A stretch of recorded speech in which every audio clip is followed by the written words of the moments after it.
വികസന കാര്യങ്ങളിൽ സത്യമാണ്, ഞാൻ ചില നല്ല കാര്യങ്ങൾ കാണുമ്പോൾ അതിനെ ചൂണ്ടിക്കാണിക്കാൻ തയ്യാറാണ്. എന്റെ അഭിപ്രായത്തിൽ അതിന്റെ ഒപ്പം എന്റെ കുറ്റം പറയുന്നതോ ആക്ഷേപം ചെയ്യണതോ അതിന് കുറച്ചും കൂടി വിലയുണ്ടാവും. കാരണം ആൾക്കാർക്ക് അറിയാം ഞാൻ എല്ലാറ്റിനും എപ്പോഴും കുറ്റം പറയുന്ന ആളല്ല.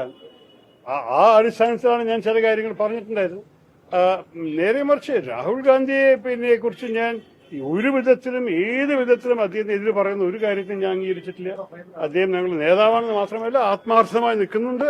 ഈ രാജ്യത്തിൽ പല കാര്യങ്ങൾക്ക് വേണ്ടി അദ്ദേഹത്തിന് ഒരു ശക്തമായ ഒരു സ്വരമാണ്. നിങ്ങൾക്കറിയാമല്ലോ, ഈ വർഗീയത, ക്രോധം, ഭിന്നിക്കുന്ന രാഷ്ട്രീയത്തിനെതിരെ സംസാരിക്കുന്ന ഒരാളായിട്ട് രാഹുൽ ഗാന്ധി എല്ലാവരും കാണുന്നു, ഇഷ്ടപ്പെടുന്നു.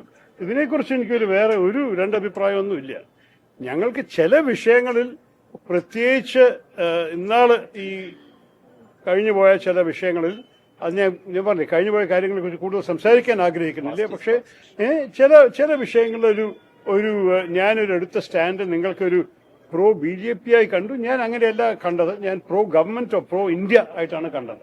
ഞാൻ എപ്പോഴും പറയും, ചിലപ്പോൾ ചില വിഷയങ്ങൾ പ്രത്യേകിച്ച് അന്താരാഷ്ട്രീയ കാര്യങ്ങളിൽ എനിക്ക് രാഷ്ട്രീയം പറയാനല്ല ആഗ്രഹം, രാഷ്ട്രത്തിന് വേണ്ടി സംസാരിക്കാനാണ് എൻ്റെ ആഗ്രഹം. അത് ഇതൊരു പുതിയ കാര്യമല്ല. എൻ്റെ ആദ്യത്തെ തെരഞ്ഞെടുപ്പ് മുതൽക്കേ ഞാൻ എൻ്റെ എല്ലാ പ്രഭാഷണത്തിൽ പറയുന്ന ഒരു മുദ്രാവാക്യമാണ്.